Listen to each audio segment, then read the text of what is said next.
morning, Oh, Rosita. Just to start, how are you? I'm fine. I'm fine. Are you? We are all fine. A little technical problems that made me a little bit uneasy. Happy I'm to sorry. I'm sorry that we are a little bit late.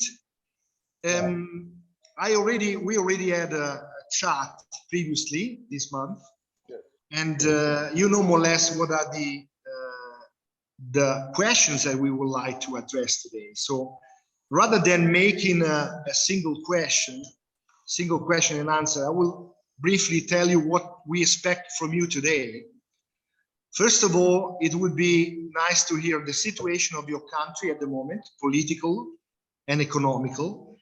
Then the reasons why people from Nigeria leave the country and try the difficult journey of reaching Europe.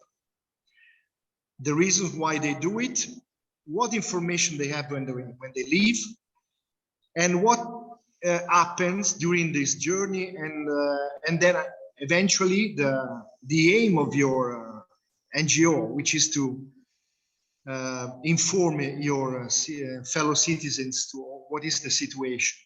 And then finally, if you can finish with what are the requests that you make to the Italian government, although we don't have one anymore, or it fell a few days ago, but soon we will have another one. So in principle, you can address yourself to an ideal government, or an Italian government might care of the future of Nigeria and the future of our relationship. Thanks. Thank you so much. Thank you so much. I appreciate it. Like I said, my name is Osita Osemene, and I'm the program director of Patriotic Citizen Initiatives. Our organization is committed to the fight against irregular migration and human trafficking, and also the protection of vulnerable return migrants to ensure that they are fully integrated back into the society and they gainfully have access to freedom and access to livelihood. Yes, Nigeria is actually approaching a transition year. Next year, we'll be having an election where a new government will be coming in. And so far, so good is as if the system, the people of Nigeria are beginning to wake up in terms of getting involved in politics. You know, over the years back, Nigerians, especially the youths, are not involved in politics. But now, the consciousness has come up, and a lot of youths are beginning to agitate for change, for good leadership, for good governance. You know, and there is a large awareness going on everywhere, even in the internet, everywhere. People, youths are clamoring for good leadership, good government, you know, and that has been what has been on now for the past few months, you know, considering the fact that there is a high level of inflation in the system, the economic hardship, you know, a lot of people are unemployed. About 35 million Nigerians are unemployed, you know, while you have about 100 million who live in poverty, you know, so it's a very huge challenge in Nigeria presently. And the traffickers and smugglers, like I've always said, have capitalized on this number to encourage youth, you know, to travel out of this country. And this has been a challenge because we have noticed an increase in return from Libya recently. Yesterday, we had 93 Nigerians who were returned from Libya. And the last week on the 19th, we had 145 who were returned from Libya. So you begin to ask yourself, because some years back, we thought that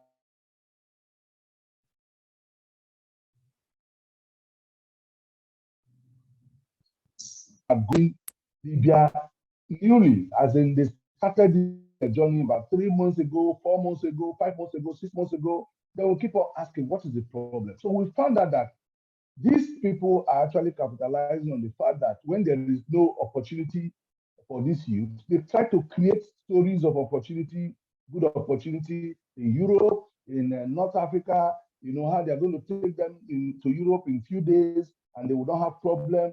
And at the end of the day, they go and put these people in problem. So presently in Nigeria, we are facing the challenge of a lot of youth because the dynamics of trafficking and movement, irregular migration has changed. You know, they move from one state to another. When they notice that the state is being choked up in terms of awareness creation, they move to the other state to begin to canvass new people, you know, to canvass younger ones, to carry them to Europe. So presently, this is what is happening in Nigeria. And our organization have been on top of the game. We have been trying to ensure that we amplify, you know, our voices in ensuring that we expose the dangers of irregular migration and how the route is. You know, we also have provided so many opportunities for potentials and return migrants so that they can have access to, you know, opportunities in Nigeria to avoid being deceived and being taken to that area where they can go and die in the desert. And we have also provided a shelter, especially for male. When Nigerians return back, we notice that they have shelters for female in Nigeria, but there is no shelter for men. And most times the neglect of these return migrants give birth to remigration, give birth to more frustration, whereby these people can decide to say, okay, let me find my way to Europe. So we have provided these facilities for them at the level of our organization to enhance support for this return migrant. When they return back, they have a place to stay for a short period of time, where undergo some training, psychosocial support, which we provide for them, and they will have begin to come back and become stable in Nigeria. And the only challenge we are facing is that we are struggling. We are struggling to ensure that we're able to do this. You know that without funds, these things cannot come forth. But we are trying our best to ensure that we meet up with our responsibility to ensure that the issue of irregular migration is reduced to the barest minimum in Nigeria. Thank you. Ok, just a second. Dunque, lui dice, allora, mi chiamo Osito Semene, sono il direttore del programma della iniziativa dei cittadini patriottici. Noi combattiamo la migrazione irregolare, la tratta degli esseri umani. Anche lavoriamo per il reintegro dei ragazzi che sono tornati in Nigeria dalla Libia all'interno della società. Uno dei problemi qui in Nigeria è che i giovani non sono coinvolti nella politica, benché siano la maggior parte della popolazione, e a loro è impedito appunto lottare per un cambiamento. Nonostante questo c'è una grande consapevolezza che sta crescendo ovunque nel paese, in particolare anche ci sono state delle manifestazioni negli ultimi mesi, ma c'è un grande problema legato alla disoccupazione e ovviamente di fronte a tutto questo quelli che più capitalizzano da questa situazione sono i trafficanti, sono le mafie, perché approfittano di questa situazione. Noi, al contrario, la nostra organizzazione lavora per aiutare tutti coloro che cercano di ritornare a casa dalla Libia. Anche la settimana scorsa, per esempio, c'è stato un volo che ha riportato dei connazionali nigeriani indietro in Nigeria. Come questo avviene, come fanno a cadere nelle reti dei trafficanti, perché viene promesso loro l'opportunità di un lavoro in Europa che sarebbe raggiunta in poco tempo, però la nostra sfida è quella appunto di combattere questo ulteriore abuso che viene perpetrato sulla pelle degli africani, cioè dobbiamo alzare la voce per far conoscere i rischi della migrazione irregolare e al tempo stesso offrire opportunità qui ai giovani in modo che non finiscano per essere ingannati da queste reti. Però per chi torna c'è anche un altro problema, perché ovviamente non è facile per loro reinserirsi nella società, sia per via dei traumi che hanno vissuto in Libia, ma anche perché ovviamente ritornano a mani vuote, diciamo così. Per questo motivo noi abbiamo organizzato un centro dove possiamo dare accoglienza a tutti coloro che sono da poco rientrati in Nigeria e poi li aiutiamo appunto a reinserirsi nella società. Sì, perché è successo? È sempre collegato. No, you're still connected, yeah, Rosita. You know, you just remove the video. Okay, so Rosita, can you hear me? Yeah. Yes, very well. I heard you well. Can you tell us something more about what do you expect Italy to do in order to better your situation, to stop this traffic, human trafficking, and the rest? What should be the policy of the Italian government? And by the way, do you have any relationship with Italy in Nigeria? Is there any so far? Do you have any contact with Italian government or Italian embassy? No, I don't have a strong relationship with Italian government. And for some years back, we worked with a conference of Catholic bishops in Italy. They supported some of our activity in Nigeria for about 2 years, and the program was termed Stop Tracker. We're creating awareness in some areas, areas where we of high level of trafficking. They supported that. But if you ask me, I would say that Italian government should begin to look at areas where they can support the objectives of the Global Compact of Migration, especially in Nigeria, to help Nigeria, to begin to see how they can begin to access opportunities, putting into consideration the SDG 2030 goals, to strengthen the infrastructures, the social securities, to see how they can support, organizations and the Nigerians who are helping to ensure that people are gainfully employed, people are gainfully living in Nigeria, that infrastructures are being put in place, that people have access to good water, good roads, good light. If the Italian government will use their capacity, because I believe that they have more capacity than the Nigerian government, to support this, because one of the driving factors of this irregular migration and human trafficking is enabling environment. When the environment is not enabled, people will begin to fall easily to fake promises, But when they are comfortable, when they are light, they are good roads, there are security, and people can have access to social life, social security, some of these things can work. You see, when these people come back, I told you that when I noticed that there was no shelter for the male, and we provided shelter for the male, the few people that have stayed in that shelter at returnees, they now begin to see themselves as people who have value in their country. People who the country values, and this shelter, we started it as an organization, but we're being supported to an extent by the UK Home, who helped us to refurbish some of the areas. And presently, we have not been able to finish it.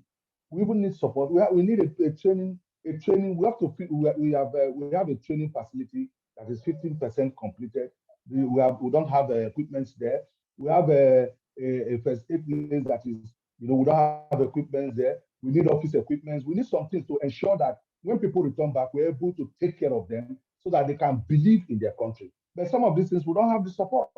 So I begin to feel that some of these our donors and their partners, international organizations, are not still supporting the fight against irregular migration and human trafficking fully. So if the Italian government, can begin to see it as, okay, let us see how we can support these people to have a good life in Nigeria so that they cannot come in this manner they are coming. There is nothing wrong in people traveling to Europe, but like we say, if you must travel in a campaign, you must travel safely. You must travel to the right way. You must travel in an orderly manner. Let it be that the country that you are going to is inviting you and they are welcoming you, not a country where you'll be living as if you are running out of a war zone, like in the case of Nigeria. So if the Italian government can support, like I said, if they can support the objective of we have 23 objectives of Global Compact on migration. If they can support it, look at some components that will touch Nigeria, especially the areas of supporting the system to ensure that the system, some systems are put in place to create an enabling environment that will go a long way. Thank you. Ok, allora la domanda di Franco è stata cosa potrebbe fare l'Italia per venire in aiuto alle problematiche che di cui abbiamo parlato. Innanzitutto lui dice no, noi non abbiamo non abbiamo relazioni con il governo italiano, quindi non abbiamo grossi contatti con l'Italia. Però chiederemmo al governo italiano di fornire delle occasioni, di fornire delle infrastrutture, soprattutto nel campo dell'educazione e della sanità, perché solo in questo modo si può contrastare, diciamo così, le mafie africane che promettono tutto quello che abbiamo detto ai ragazzi africani, che quindi poi accettano di lasciare il loro paese. Loro in particolare, come detto, hanno questo centro nel quale offrono assistenza a chi è tornato dalla Libia, ma ne stanno preparando un altro, per esempio, però è pronto soltanto al 50%, quindi anche loro stessi hanno bisogno di finanziamenti per fare quello che stanno facendo. Una cosa importante è quello di insegnare nuovamente a questi ragazzi di credere nel loro paese. Quindi se dovessi parlare con il governo italiano, gli direi che questa gente va aiutata qui in Nigeria, perché comunque come le persone stanno migrando in questi anni, non è questo un modello accettabile. Pertanto vorremmo anche che si creassero diversi canali diversi, insomma, per migrare, e quindi se ci sono delle esigenze da parte del governo italiano potrebbe evidentemente fare in modo che queste persone si possano poi trasferire in Europa, però attraverso canali sicuri, o eventualmente, appunto, come si diceva, potenziare le opportunità qui, in modo che le persone non abbiano poi bisogno di appunto migrare. Osita, I would like to ask you one thing, because now you suggested what the Italian government should do, but I don't forget that the Italian government was involved in a big scandal with the Nigerian government a few years ago about a contract for the exploitation of the offshore oil fields in the sea. So a big bribe was paid to one of the minister of oil in Nigeria. So the main aim of governments such as the one from Italy is to exploit Nigeria, how do you think that they can invest in opportunities in Nigeria? Do you think it's a reasonable wish, or we are just wasting time? Yes, for me, I think it's a reasonable wish, because I have come to realize that most times government do not prioritize what they do. And when you have a greedy government, most times they mislead the people, and because of greed, you see them doing the wrong things rather than doing the right thing. But if they understand that this issue of irregular migration is becoming too much of a threat to them rather than benefit, I think they will respond. A situation where you have maybe 5,000 regular migrants moving into Italy, the risk. So whatever exploitation they are doing in Nigeria, whatever exploitation they are going to do in Nigeria is at the detriment of the government of Italy. So they will be shooting themselves. They will be cheating themselves by exploiting Nigeria. So we can put it right to them. We can put it to their face that the exploitation they are doing in Nigeria is actually a wrong. They are prioritizing. That is a wrong priority. And their priority should be see how to invest in this country so that people do not run out. Because part of the adverse effect of the exploitation in Nigeria is people not getting employed in Nigeria. The money that is supposed to be used for our youth, to be used for the populace of Nigeria, the citizens of Nigeria, is being stolen or being removed by the Italian people. So at the end of the day, you see Nigerians, you stranded, and they want to go to Italy. So now they should set their priority right and then see how we have to advise them. We have to begin to talk to them. You have to realize that when you amplify some of these things, you know, they begin to reason, they begin to see it's okay. Well, let us see what we can do to support them. So if you are exploiting them and you are spending some money here, fine. But if you are exploiting them and you are not spending any money, you're not putting these people into consideration, there's likelihood of continuity in irregular migration and trafficking to Italy, and it will be on the high increase. Ok, thank you. Quindi io gli ho chiesto, lui suggeriva insomma che il governo italiano avrebbe dovuto investire in Nigeria appunto per creare delle opportunità in Nigeria per i giovani, e gli ho chiesto se però questo non è una perdita di tempo fare un augurio di augurarsi tutto questo, perché ci ricordiamo benissimo lo scandalo che legava l'ENI a un ministro nigeriano relativo a una tangente pagata per la possibilità di sfruttamento dei pozzi di petrolio in mare aperto davanti alle coste della Nigeria, e lui mi diceva certamente questo è un modello diverso, è un modello di sfruttamento, io faccio riferimento a un altro tipo di approccio. Secondo me non si dovrebbe venire qui per sfruttare, ma qui per investire, perché investire in Nigeria comunque dà un ritorno all'Europa, ma dà anche le possibilità per poi creare uno sviluppo sostenibile qui in Nigeria.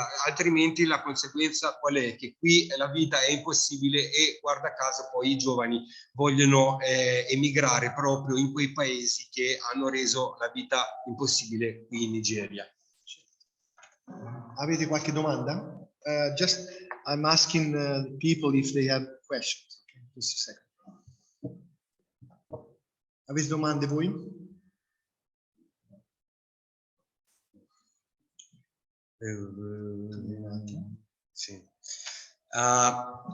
So another question is that if you can tell us briefly but in detail which are the arguments that the traffickers in Nigeria use to deceive the young people. I mean the techniques, the communication style they use in order to be successful and to convince these young people.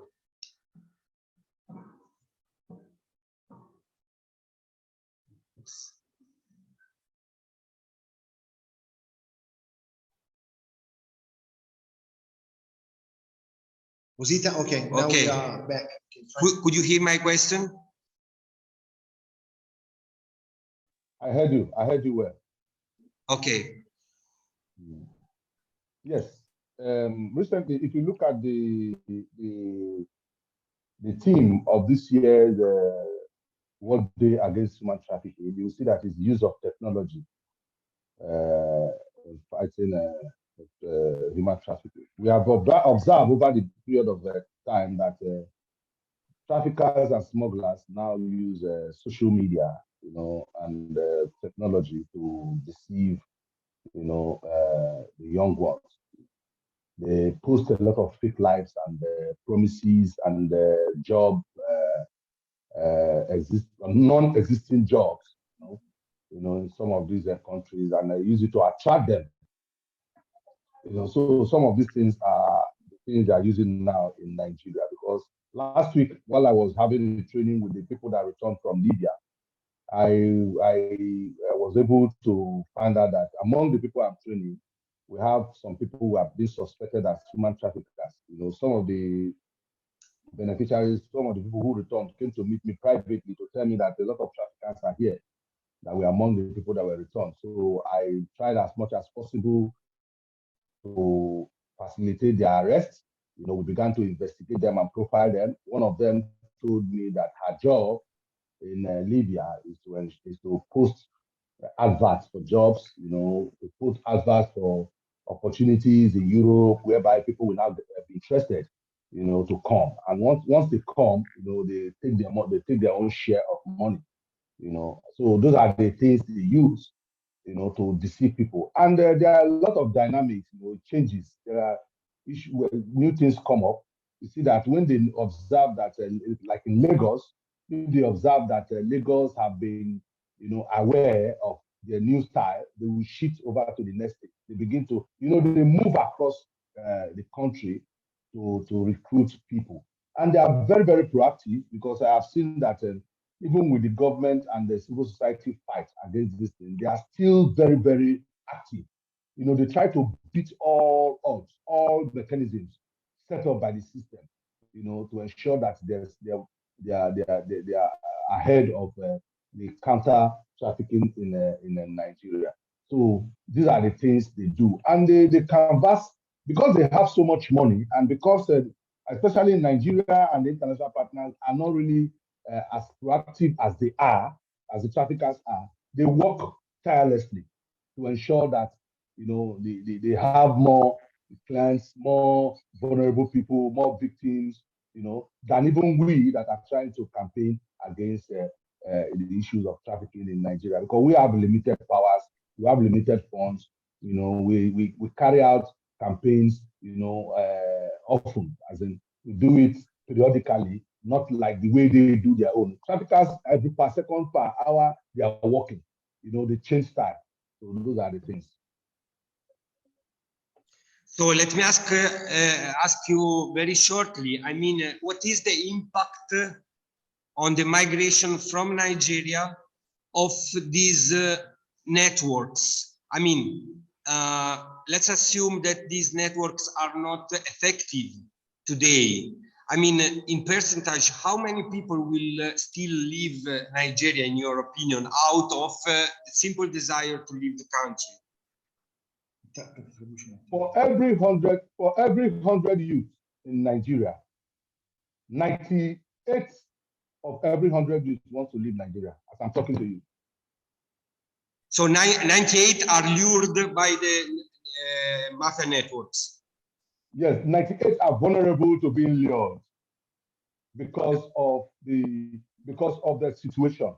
So they have every tendency of becoming victims to this network. Sorry, to be precise, they are not aware, you mean? No, the issue of being aware is not the case now. Most of them are aware, but because of the situation they are, and the network convinces them, when somebody is telling you, don't worry, I'm going to protect you, you're not going to you're not going to fall into the sea, you're not going to be killed by the desert, you're not going to, so it's giving you assurance. So they have the way of talking to them, and they don't tell them that this is what they are going to go through. You understand? So they try to paint the story to be very palatable, to fit in to what they want. So now, because they know that the youth or the people are prepared, they have been convinced and they want a better life, they take them up. Okay. So it's not a question of whether they know. And that is why also it is good to intensify the counter information that is being given by the traffickers, so that we can balance it. Understand, thank you. Quindi allora io gli ho chiesto se ci poteva raccontare nel dettaglio quali sono le tecniche che queste mafie utilizzano per convincere i giovani a infilarsi nel dramma della tratta di esseri umani. Lui mi ha risposto che usano la tecnologia, ovviamente, i social media per esempio, hanno profili sui quali postano falsità, false promesse, opportunità di lavoro qui e là, e lo scopo è quello di attrarli fuori dalla Nigeria e quindi di consegnarli, di metterli nelle mani della tratta. Ha raccontato poi di questo episodio che tra coloro che erano ritornati dalla Libia, una volta che lui ci stava parlando, si è accorto, anche grazie alle testimonianze di alcune persone, che uno di questi che era tornato di fatto aveva collaborato con una di queste reti mafiose. In particolare, quando si trovava in Libia, aveva aperto dei profili Facebook attraverso i quali forniva informazioni false a, per esempio, altri nigeriani che vivevano in Libia, e a quel punto l'obiettivo sarebbe stato quello di fargli pagare ulteriori soldi per imbarcarsi e per tentare la traversata. Lui si è reso conto di questo fatto e quindi si è messo ha contattato le autorità si è messo di mezzo per promuovere il suo arresto. Quindi sono delle vere e proprie squadre di reclutatori, diciamo, hanno molti soldi e quindi conoscono anche il modo per aggirare le squadre di polizia di contrasto alla tratta di esseri umani che esistono in Nigeria. Loro comunque continuano a promuovere campagne di sensibilizzazione per svelare queste tecniche di inganno e perché i giovani in Nigeria siano consapevoli che il più delle volte queste promesse che loro ascoltano da queste reti sono in realtà false. In chiusura gli ho chiesto, ponendo giusto per ipotesi che queste squadre, diciamo, di reclutatori legati alla tratta di esseri umani in Nigeria non fossero operative, quanto pensi sia la percentuale di giovani che nonostante tutto si metterebbero in marcia per raggiungere la Libia? E lui crede che il 98% delle persone che lasciano la Nigeria in questo momento lo facciano perché come dire, sono state ingannate dalle mafie africane, e quindi mi sembra una percentuale molto alta, e quindi ho chiesto più volte se mi confermava se avevo capito correttamente. Se ci sono altre domande.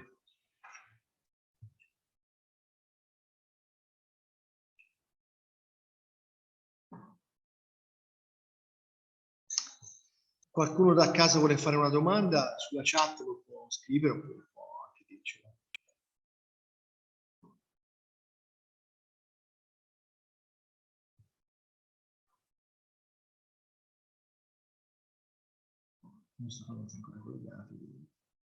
Okay, thanks again, Osita. Just there is a question from the audience. Semplicemente, ma il governo che posizione ha? Cioè, come... Il governo nigeriano, sì, rispetto alla tratta. Sì, che posizione prende? Sì. So the question is coming from the audience is, what is the official position of the Nigerian government in regards to the human trafficking? Okay, thank you so much. Well, in Nigeria, we have an agency that is saddled with the responsibility to fight human trafficking in Nigeria, and that is NAPTIP, National Agency for the Prohibition of Trafficking in Persons. You know, that was set up by the federal government to ensure that they handle the cases of human trafficking in Nigeria. So far, so good. They've been trying to do their best, but for me, I feel that they are still not very proactive, because a lot of cases are being left unhandled, and a lot of investigation are not being followed up the way it's supposed to be. There are a lot of lapses in terms of ensuring that things are done the way it's supposed to be, because there's a lot of freedom for traffickers and smugglers in Nigeria. They have a lot of space. You know, they are playing around without fear or anything. You know, they change their tactics. You know, so I think for me, I would say that the response from the Nigerian point of view is not too strong. You know, even though we are from the civil society, we're also trying to come up, you know, trying to fight, but we are helpless because we don't have the capacity in terms of finance. But the government that is supposed to have the capacity in terms of finance to fight these people, because traffickers are very wealthy people. They're doing a lucrative business. You see that people are interested in what they are doing. People are paying. So if you must fight trafficking, you must also have funds and finance to fight them. So that is it. From the angle, things are not really the way it ought to be in terms of from the Nigerian point of view. You know, things are not the way we expect it to be. Thank you. Yeah, so, quindi dice, ma ufficialmente loro dicono che stanno combattendo il traffico, però forse fanno del loro meglio, ma devo dire che molto spesso ho notato che le investigazioni della polizia nei confronti dei trafficanti poi non raggiungono mai la fine, e quindi raramente assistiamo a degli arresti nei confronti dei trafficanti. anzi hanno grossa libertà di movimento in Nigeria, a cominciare dal fatto che i loro conti non vengono seguiti, quindi noi che lavoriamo appunto per contrastare questa tratta e quindi per informare i giovani nigeriani sulla realtà delle cose, siamo praticamente senza aiuto, non solo da parte del governo, non solo un aiuto economico, ma anche di nessun altro tipo. Però c'è un fatto che loro su questa tratta fanno un sacco di soldi, quindi hanno enormi risorse a disposizione per fare il loro lavoro, e noi siamo senza soldi per cercare di contrastarle. Quindi io adesso gli chiederei, diciamo, per quale motivo secondo lui il governo nigeriano non fa nulla per contrastare la tratta di esseri umani. So the next question at this point, Osita, is why the Nigerian government is not putting all the efforts against the human trafficking of their own fellow citizens. Yes, it shows you how, what they call it, how interested they are in the well-being of the fellow citizens. I think they are not interested. They don't have concern about the people. I think that is one of the major things, because the country, a government that have the interest of the people at heart will protect its people. And in Nigerian Constitution, one of the responsibility of government is to protect the rights of the citizens. But for this case in Nigeria, we have careless leaders. We have leaders who do not, want to know the situation of their people. Even if they are dying in hundreds, even if they are moving or they are being stolen, they are being kidnapped. We have a lot of cases in Nigeria that are even worse than human trafficking. We have an issue of kidnapping. We have an issue of banditry. And these things have overwhelmed the government, that it was because of the government neglect of the people. That is why all these things came up. And the same thing is happening in human trafficking. It is because of the neglect of the people. And it has to do with leaders that are wicked, leaders that are greedy, leaders that are selfish. They don't care about the people. That is why you see that some of these things are really happening in Nigeria. Ok, thank you. Allora la sua risposta è stata questa. Allora, naturalmente uno dei primi compiti di ogni governo sarebbe quello di proteggere i propri cittadini, però in realtà non avviene questo. La maggioranza dei politici in realtà non vogliono nemmeno essere coinvolti in questo tipo di problemi. Dobbiamo pensare a cominciare dal fatto che i sequestri avvengono anche all'interno della Nigeria stessa, quindi ci sono delle reti mafiose che sequestrano nigeriani all'interno della Nigeria stessa, però anche in questo caso il governo non si muove normalmente, figuriamoci per quelli che vengono poi sequestrati fuori dai confini nazionali. Quindi lui parla proprio di una disabitudine culturale da parte della politica di occuparsi della protezione dei giovani, però io quasi gli chiederei se non ci sono anche dei margini di guadagno per il governo nigeriano, non tanto, diciamo così, alludendo al fatto che il governo nigeriano possa essere direttamente collegato, ma indirettamente. So the next question is, do you think that somehow the Nigerian government is earning something out of this situation? I'm not talking about the possible direct contact between the networks and the politicians, but gaining something from the fact that so many people are leaving the country, and maybe they can send the money home, or maybe they can decrease the rate of unemployment in the country, and therefore the protests in Nigeria. Yes, I think so, because why will they not wake up to their responsibility? For a leader to say that if people want to go and die in the desert or in the river, to go and die, a leader to make such a statement, then the person is benefiting from the system, because maybe he's having freedom of, to operate the way he or she wants to operate. That is why they don't want to actually intervene. And also, indirectly, some of these people are actually benefiting, because you look at it that the network is so active that some people are connected to the network, unknowingly to them that they are part of the human traffickers, even some government officials who help to facilitate some of these things. In reality, you know that the human trafficking is a kind of an organized crime, an organized network that you may be involved and you will not know that you are giving them accessibility, you are facilitating to some of this because you are benefiting from it. You know, a lot of people pay money from one place to another, you know, and at the end of the day, you know, beneficiaries are also some of these people who man our borders, who man our airports, who man the roads, you know, who have the mandate to even fight, you know, these trafficking issues. So I think a lot has to be done in terms of also, you know, building the capacity of even the government stakeholders, because some of them unknowingly get involved in some of these things without being aware, or they get involved, you know, without giving a damn of, well, it's not my business. Because the truth about this fight against human trafficking is you have to make it your business before it can work.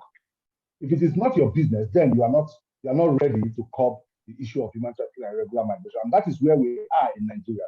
Then the government and the system have not yet made it a business for them. And that is why it is where we are now. Yeah. Allora, lui pensa di sì, chiaramente ci sono dei vantaggi per il governo da questi fenomeni. Addirittura ci sono dei leader politici che qui in Nigeria sostengono che se questi giovani vogliono andare a rischiare la vita nel deserto, nel mare, perché siamo noi per impedirglielo. Quindi è evidente che c'è un diretto vantaggio anche per loro. Dobbiamo considerare che qui si ha a che fare con un crimine organizzato, significa che vengono mossi enormi guadagni e pertanto diventa alla fine anche una risorsa economica per il paese, è un business purtroppo illegale, cioè è un business illegale ma purtroppo è un business.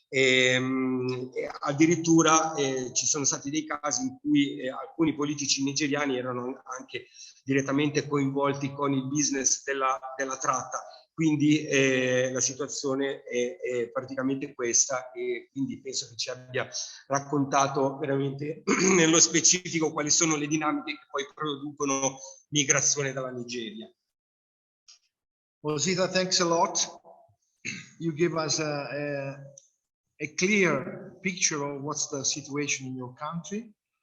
And I'm really pleased that you were able today to tell us something.